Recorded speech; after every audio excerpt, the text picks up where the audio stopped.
Very very good morning to all of you. आज हम लोग देखेंगे क्लास 7 का विज्ञान का चैप्टर नंबर 4 जो है उष्मा, उसका पार्ट 2। अगर आप लोग मेरे इस यूट्यूब चैनल पर पहली बार आए हैं तो चैनल को सब्सक्राइब ज़रूर कर लें। अगर आप लोगों ने पार्ट 1 का वीडियो नहीं देखा है तो मैंने इस वीडियो के डिस्क्रिप्शन में लिंक दे रखा है, वहाँ से आप लोग जाकर चेक कर सकते हैं। तो चलिए पार्ट 2 को स्टार्ट करते हैं। यहाँ पे देखिए हम लोगों को करना था कि प्रयोगशाला तापमापी का उपयोग करते समय डॉक्टरी थर्मामीटर का पाठ्यांक लेते समय, यानी कि जो हम लोग पार्ट 1 में 2 थर्मामीटर के बारे में जाना था। एक ठो था प्रयोगशाला तापमापी और दूसरा था डॉक्टरी थर्मामीटर। इसका जो है माप लेते समय बरती जाने वाली जो सावधानियां हैं वो निम्न है। पहला जो है वह है कि तापमापी को उर्ध्वधक रखना चाहिए, जैसे चित्र 4.5 में हम लोगों ने देखा था। एक बार फिर से देख लेते हैं। इस तरह से जो है थर्मामीटर को रखा जाना चाहिए पूरा का पूरा सीधे। अगर हम लोग तिरछा रखते हैं तो नाप लेने में हमें कठिनाई हो सकती है, 1 या 2 का अंतर हो सकता है, ठीक है। इसीलिए हमें सीधा रखना चाहिए। दूसरा जो है कि तापमापी का बल्ब चारों ओर से उस पदार्थ से घिरा होना चाहिए जिसका ताप हम लोग ले रहे हैं, ठीक है। तो चलिए देखिए यहाँ की बूझो को एक सवाल है कि बूझो को अब समझ में आ गया है कि उच्च ताप को मापने के लिए डॉक्टरी थर्मामीटर का उपयोग नहीं करना चाहिए, लेकिन वह अब भी उलझन में है कि क्या प्रयोगशाला तापमापी द्वारा उसके शरीर का ताप मापा जा सकता है। तो आप लोगों का भी ये मन में सवाल उठ रहा होगा। तो आइए इस प्रश्न का उत्तर हम लोग खोजने का प्रयत्न करते हैं, यानी कि प्रयास करते हैं। इसके लिए क्रियाकलाप 4.5 देखेंगे।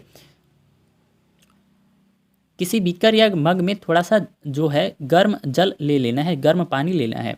इसके बाद तापमापी को, जो भी आपके पास उपलब्ध हो थर्मामीटर, उसके बल्ब को जल में डुबाना है। इसके बाद पारे के तल को स्थिर होने तक की प्रतीक्षा कीजिए। जब पारे का तल स्थिर हो जाए तो नाप नोट कर लीजिए, जो भी ताप होगा उसको नोट कर लीजिए। अब तापमापी को जल से बाहर निकालिए। ध्यानपूर्वक देखिएगा कि अब क्या होता है। क्या आप देखते हैं कि जैसे ही तापमापी जल से बाहर निकालते हैं, पारे का तल जो होता है नीचे की ओर गिरने लग जाता है। इसका अर्थ है कि किसी प्रयोगशाला तापमापी द्वारा ताप का पाठ्यांक तभी नोट करना चाहिए जब उसका बल्ब जल या उस वस्तु में रखा हो जिसका ताप हम लोग माप रहे हैं, ठीक है। इसके बाद याद रखिए कि याद कीजिए कि अपने शरीर को ताप मापते समय आपके पाठ्यांक नोट करने के लिए थर्मामीटर को मुंह से बाहर निकालना पड़ता है। जब भी आपको बुखार लगाओ तो थर्मामीटर के द्वारा ही डॉक्टर आपके जो शरीर का जो तापमान होता है उसको लेते हैं। इसके लिए जब वो देखना होता है उन लोगों को, तो आपके शरीर का ताप, तो वो क्या करते हैं, आपके मुँह से थर्मामीटर को निकाल लेते हैं, ठीक है। लेकिन इसमें जो है प्रयोगशाला तापमापी में ऐसा नहीं होता है, ठीक है। अब प्रयोगशाला तापमापी को अपने शरीर का ताप मापने के लिए उपयोग कर सकते हैं। जो है कि आप प्रयोगशाला तापमापी का उपयोग कर सकते हैं अपने शरीर का ताप मापने के लिए। यह स्पष्ट है कि प्रयोगशाला तापमापी का उपयोग इस प्रयोजन के लिए सुविधाजनक नहीं है, ठीक है, यानी कि असुविधाजनक है। डॉक्टरी थर्मामीटर को मुंह से बाहर निकाल लेने पर पारे का तल नीचे या ऊपर क्यों नहीं जाता है। एक क्वेश्चन यहाँ पे है, आप लोगों को भी ये जान लेना जरूरी है कि किसी डॉक्टरी थर्मामीटर का फिर से परीक्षण कीजिए। यानी कि देखिए, क्या आप बल्ब के पास विभंग यानी कि किंक देख पाते हैं। इस जैसे चित्र 4.6 में दिखाया गया है, इस तरह से किंक दिखाई देंगे आपको। विभंग का क्या लाभ होता है इसके बारे में हम लोग ये देखिए कि यह पारे के तल को अपने आप नीचे गिरने से रोकता है, यही किंक का काम होता है। आगे देखिए कि बूझो का एक सवाल है कि आप यह जानने के लिए उत्सुक है कि जब तापमापी का बल्ब किसी वस्तु के संपर्क में आता है तो पारे का तल में परिवर्तन क्यों होता है। ऐसा जानने से पहले हम लोग डिजिटल थर्मामीटर के बारे में हम लोग कुछ जान लेते हैं। देखिए कि तापमापी में पारे के प्रयोग के विषय में अनेक चिंताएं होती हैं। पारा एक विषाक्त पदार्थ है, यानी कि विषैला पदार्थ है, और यदि तापमापी टूट जाए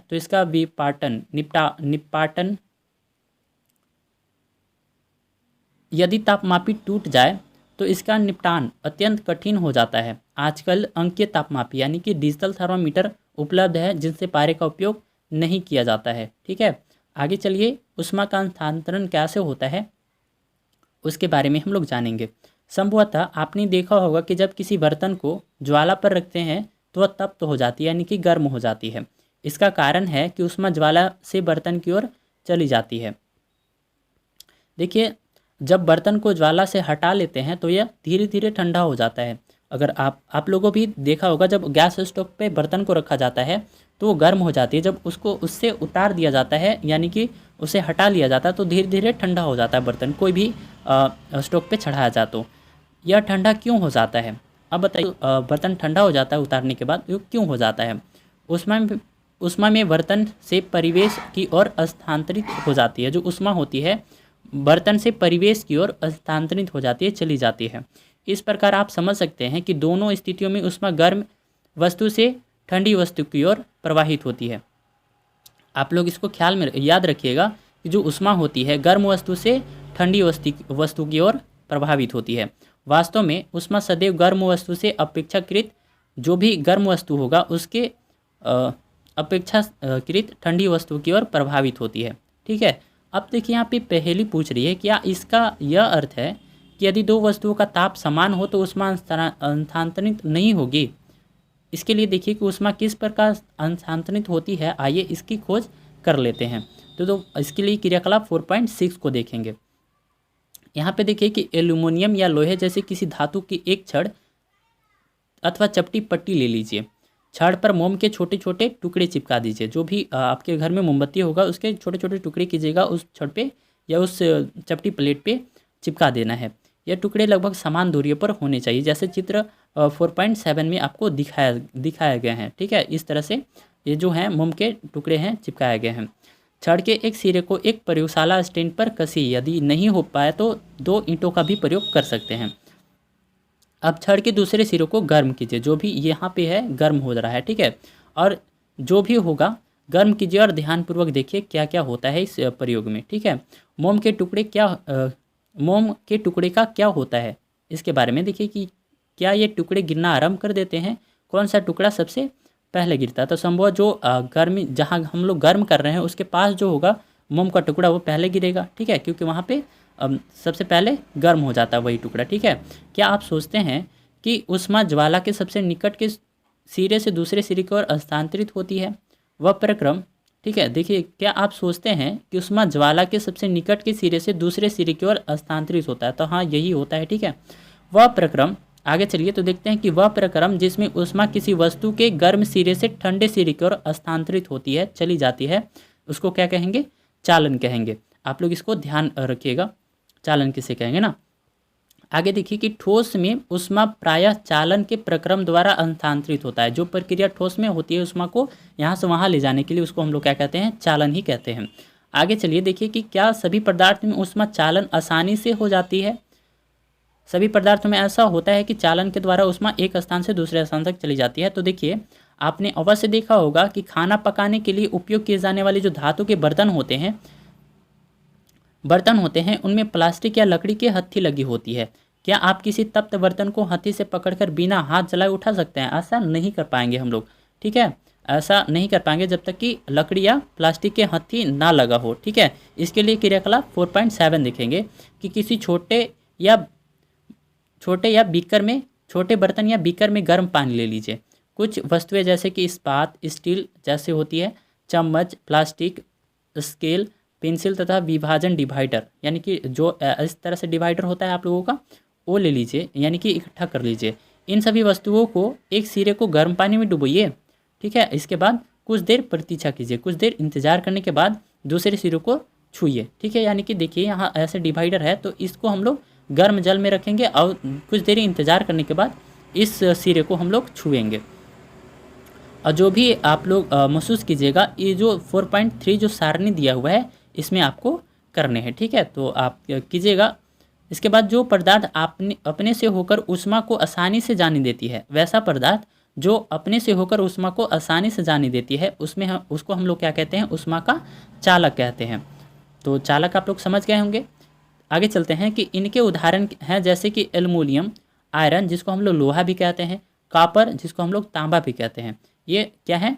गुड कंडक्टर है ना, बहुत अच्छे कंडक्टर, यानी कि चालक है उष्मा की। आगे देखिए कि जो पदार्थ अपने से होकर उष्मा को आसानी से नहीं जाने देते उन्हें उष्मा का कुचालक कहते हैं कि नॉन कंडक्टर कहते हैं। ठीक है, तो चलिए आगे चलते हैं।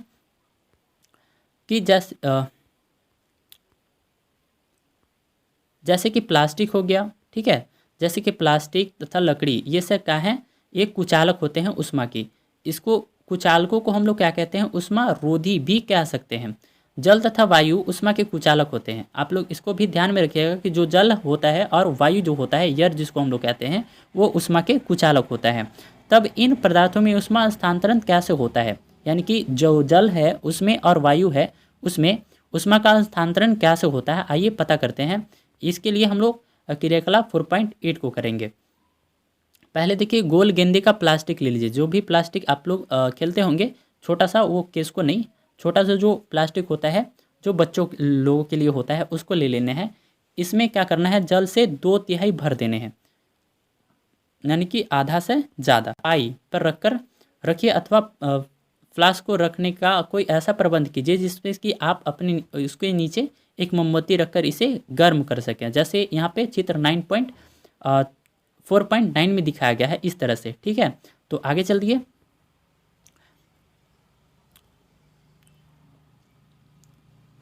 फ्लास्क में जल के स्थिर होने की प्रतीक्षा कीजिए, यानी कि जब जल हिल डुल रहा होगा तो उसको शांत होने दीजिए। इसके बाद एक स्ट्रा की सहायता से फ्लास्क के पेंदे पर पोटेशियम परमैंगनेट का एक क्रिस्टल धीरे से रख दीजिए। अब क्रिस्टल को ठीक नीचे मोमबत्ती जलाकर जल को गर्म कर लीजिए। इसके बाद आप लोग देखेंगे कि अपने परीक्षण को नोटबुक में लिखिए। जो भी आप लोग देखेंगे उसको अपने नोटबुक में लिखने हैं, तथा जो आप देख रहे हैं उसका चित्र भी बनाने हैं आपको, ठीक है। तो देखिए, जब जल को गर्म करते हैं तो ज्वाला के पास का जल गर्म हो जाता है। जो ज्वाला के पास जो जल होगा वो गर्म हो जाता है, और जब जल गर्म हो जाता है तो ऊपर उठने लग जाता है। इस गर्म जल के आसपास का ठंडा जल जो है उसका स्थान लेने चले आते हैं। फिर यह जल गर्म होकर ऊपर उठ जाता है तथा आसपास के जल फिर से इसके स्थान पर आ जाते हैं। यह प्रक्रिया तब तक चलती है जब तक कि सारा जल गर्म ना हो जाए। ऊष्मा स्थानांतरण की इस विधि का हम लोग संवाहन कहते हैं। ऐसे प्रक्रिया जिसमें जल ठंडा जो जल गर्म होकर ठंडा जल गर्म का स्थान ले रहा हो तो होता है, जब तक कि सारा जल गर्म ना हो जाए। ऊष्मा स्थानांतरण की इस विधि को हम लोग क्या कहते हैं, संवाहन कहते हैं। आगे चलते हैं। तो देखिए यहाँ की वायु में ऊष्मा का स्थानांतरण किस प्रकार होता है। हम लोग को अभी हम लोग ने देखा है जल में स्थानांतरण किस प्रकार से होता है, तो संवाहन विधि के द्वारा होता है। तो हम लोग देखेंगे आगे कि वायु में ऊष्मा का स्थानांतरण किस प्रकार से होता है और धुआं किस दिशा में जाता है, इसके बारे में हम लोग जानेंगे, चर्चा करेंगे। देखिए, ऊष्मा स्रोत के पास की वायु गर्म होकर ऊपर उठ जाती है। जो भी ऊष्मा के स्रोत के पास जो वायु होता है वो गर्म होकर ऊपर की तरफ चला जाता है। इस प्रकार वह वायु भी गर्म हो जाती है और वह प्रक्रिया चलती रहती है। क्रियाकलाप 4.9 के द्वारा हम इस विचार की पुष्टि कर सकते हैं। तो चलिए देखते हैं जो 4.9 है वो क्या है, कि एक मोमबत्ती को जलाइए, अपने एक हाथ को ज्वाला के ऊपर तथा दूसरे हाथ को ज्वाला के पार्श्व में रखिए, यानी कि सामने रखिए, जैसे चित्र 4.3 में दिखाया गया है। क्या आपके दोनों हाथ एक समान गर्मी को महसूस कर पाती है? ऐसा नहीं होगा, ठीक है। अनुभव यदि नहीं तो कौन सा हाथ अधिक गर्मी का अनुभव करता है, आप लोग जरूर कमेंट में बताइएगा। ऐसा क्यों होता है, तो चलिए इसके बारे में जानते हैं ऐसा क्यों होता है। कि ध्यान दीजिए कि ऊपर की ओर की वायु संवाहन द्वारा गर्म होती है। जो भी ऊपर का जो वायु होता है संवाहन विधि के द्वारा ही गर्म होता है, इसीलिए ज्वाला से ऊपर का हाथ गर्मी का अनुभव करेगा।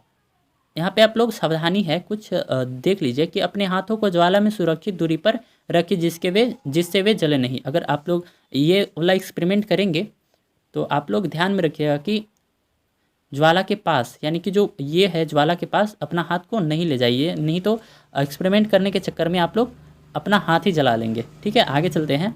देखिए, पार्श्व की वायु जो हम लोग ज्वाला के ऊपर रखेंगे उसमें अनुभव करेंगे गर्मी, लेकिन जो सामने की तरफ रखेंगे उसमें वैसा नहीं महसूस करेंगे जैसे कि ऊपर वाला से करेंगे।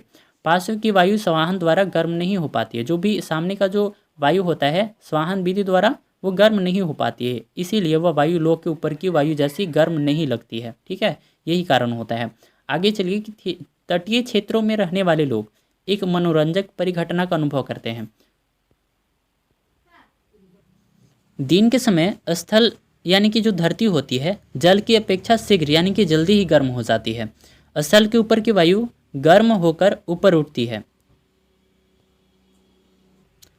इसका स्थान लेने के लिए समुद्र की जो ठंडी वायु होती है स्थल की ओर यानी कि धरती को की ओर चली आती है। चक्र को पूरा करने के लिए जो स्थल की ओर से गर्म वायु समुद्र की ओर बहने लग जाती है, जैसे कि चित्र 4.11 में दिखाया गया है आपको। तो हम लोग आगे चलेंगे तो देखेंगे चित्र 4.11। आगे देखिए कि समुद्र की ओर से आने वाली वायु को हम लोग क्या कहेंगे, समुद्री समीर कहेंगे, यानी कि समुद्र समीर कहेंगे। समुद्र समीर की ठंडी वायु का लाभ उठाने के लिए तटीय क्षेत्रों के भवनों में खिड़कियां समुद्र की ओर बनाई जाती हैं। यही कारण होता है कि जो खिड़कियां होती हैं समुद्र तट की, जो घर होते हैं उनकी समुद्र की ओर होती है। रात्रि में यह प्रक्रम ठीक विपरीत हो जाता है, यानी कि उल्टा हो जाता है।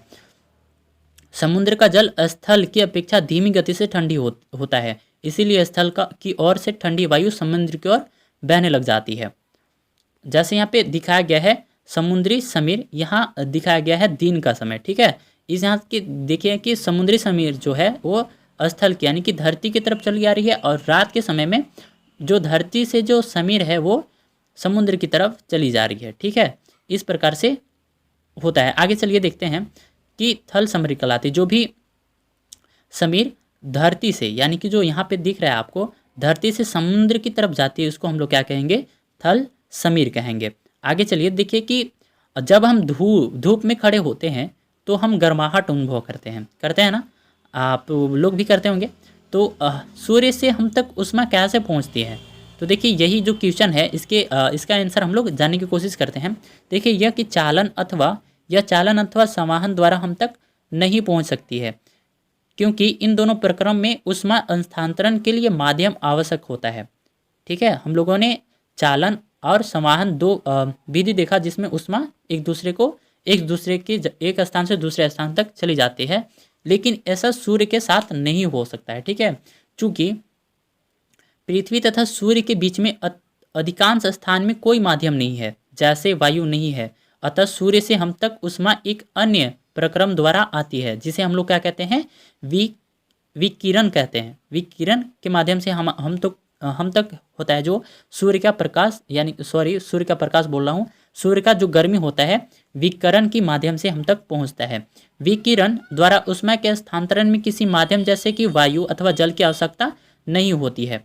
माध्यम विद्यमान हो यानी कि माध्यम जो है प्रेजेंट हो या ना हो, विकिरण द्वारा ऊष्मा का स्थानांतरण हो सकता है। जब हम किसी तापक यानी कि हीटर के सामने बैठते हैं तो हमें इसी प्रकार द्वारा ऊष्मा प्राप्त होती है। जो भी गर्मी होती है हीटर से इसी प्रक्रम द्वारा हमें प्राप्त होती है। ज्वाला से हटाकर रखा कोई गर्म बर्तन ठंडा होते समय अपनी कुछ ऊष्मा को विकिरण द्वारा ही परिवेश को स्थानांतरित करता है।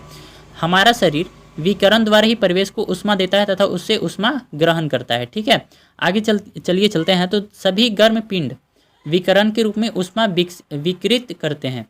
जब ये ऊष्मा विकिरण किसी अन्य वस्तु से टकराते हैं तो इनका कुछ भाग परावर्तित हो जाता है, यानी कि बाउंसिंग बैक हो जाता है। कुछ भाग अवशोषित हो जाता है तथा कुछ भाग पराघात हो सकता है। ऊष्मा के अवशोषित भाग के कारण वस्तु का ताप बढ़ जाता है। जो भी सोखता है उससे क्या होता है, ऊष्मा का ताप जो होता है वो बढ़ जाता है। धूप में बाहर जाते समय आपको छाता का उपयोग करने का परामर्श क्यों दिया जाता है, इसका कारण हम लोग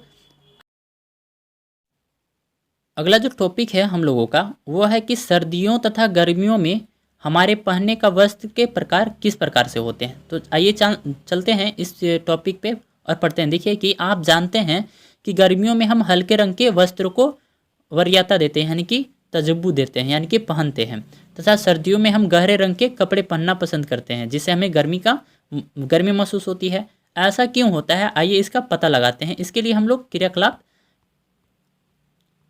4.10 को करते हैं कि टीन में एक जैसे 2 डिब्बे लीजिए। टीन के एक जैसे 2 डिब्बे लेने हैं। इनमें से एक के बाहरी पृष्ठ को काला तथा दूसरे के बाहरी पृष्ठ को सफ़ेद यानी कि सफ़ेद पेंट कर देना है, यानी कि वाइट पेंट कर देना है, जैसे चित्र 4.12 में दिखाया गया है। इस तरह से, ठीक है। एक को ब्लैक कलर से किया हुआ है, एक तो वाइट कलर से किया हुआ है, ठीक है। आगे देखिए कि दोनों डिब्बों में बराबर मात्रा में जल भर लीजिए, यानी कि मापकर दोनों जो पात्र होंगे उनमें क्या करना है, बराबर बराबर जल भर लेने हैं। इन्हें दोपहर के समय लगभग 1 घंटे के लिए धूप में रख दीजिए। और इसको क्या करना है, दोपहर के समय लगभग 1 घंटे के लिए धूप में रख देना है। ज़्यादा भी समय रख सकते हैं आपको, यानी कि दोनों को एक ही समय पे उठाना है और रखना भी है, ठीक है। आगे चलते हैं। दोनों डिब्बों में भरे जल को ताप मापिए। क्या क्या होता है उसका ताप, क्या आप दोनों के ताप में कुछ अंतर पाते हैं? किस डिब्बे में जल अधिक गर्म है, केवल जल को छूकर भी आप दोनों के ताप में अंतर का अनुभव कर सकते हैं, ठीक है। और जो यहाँ पे क्रियाकलाप दिया हुआ है 4.11, इसको भी देख लेते हैं, ठीक है। देखिए कि क्रियाकलाप 4.10 में उपयोग किए गए 2 डिब्बे ले लीजिए, ठीक है। वही डिब्बा ले लेना है। इन दोनों में समान मात्रा में समान ताप लगभग 60 डिग्री सेल्सियस का गर्म जल भर लेने हैं। इसमें गर्म जल भरने हैं, ठीक है। दोनों डिब्बों को किसी कमरे में अथवा छाया में रख देने हैं, यानी कि 10 या 15 मिनट के पश्चात प्रत्येक डिब्बे के जल का ताप ज्ञात कीजिए। क्या आप दोनों डिब्बों में जल का ताप समान से कम हुआ है? क्या इन क्रियाकलाप से आप यह निष्कर्ष निकाल सकते हैं कि गर्मियों में सफ़ेद या हल्के रंग के वस्त्र तथा सर्दियों में गहरे और रंग यानी कि गहरे रंग के वस्त्र क्यों और अधिक आरामदायक क्यों प्रतीत होता है? ऐसा क्यों लगता है? गहरे रंग के पृष्ठ अपेक्षाकृत अधिक ऊष्मा अवशोषित करते हैं। एक बार फिर से, कि गहरे रंग के पृष्ठ अपेक्षाकृत अधिक ऊष्मा अवशोषित करते हैं, इसीलिए सर्दियों में गहरे रंग के वस्त्र पहनना हमें सुखद लगता है, यानी कि हमें उससे गर्मी महसूस होती है। हल्के रंग के कपड़े से ऊष्मीय विकिरण के अधिकांश भाग को परावर्तित कर देते हैं, इसलिए गर्मियों में हमें हल्के रंग के वस्त्र अधिक आरामदेह लगते हैं। तो ये आप लोग जान चुके हैं कि जो गर्मियों में और सर्दियों में हमारे जो कपड़े होते हैं अलग अलग क्यों होते हैं।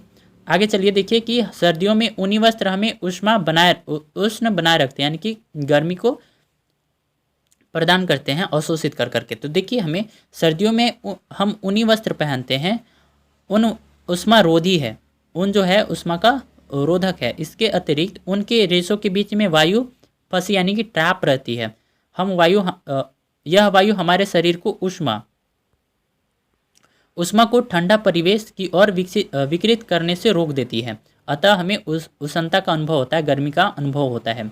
मान लीजिए शरीर में सर्दियों में आपको एक मोटे कंबल अथवा एक के ऊपर एक जुड़े 2 पतले कंबलों में से किसी एक का चुनाव करके उपयोग करने की छूट है, तो आप इनमें से किसे चुनेंगे और क्यों? याद रखिए कि 2 कंबलों के बीच में वायु की एक परत विद्यमान होती है, तो मैं तो चुनूंगा जो 2 कंबल होंगे ना उनको चुनूंगा, ठीक है, क्योंकि वहाँ पे जो वायु है ट्रैप हो गई है, जिससे हमें ऊष्मा प्रदान करेगी। तो आज के लिए बस इतना ही, मिलते हैं आप लोगों से अगली वीडियो में, यानी कि चैप्टर 5 के वीडियो में। तब तक के लिए धन्यवाद।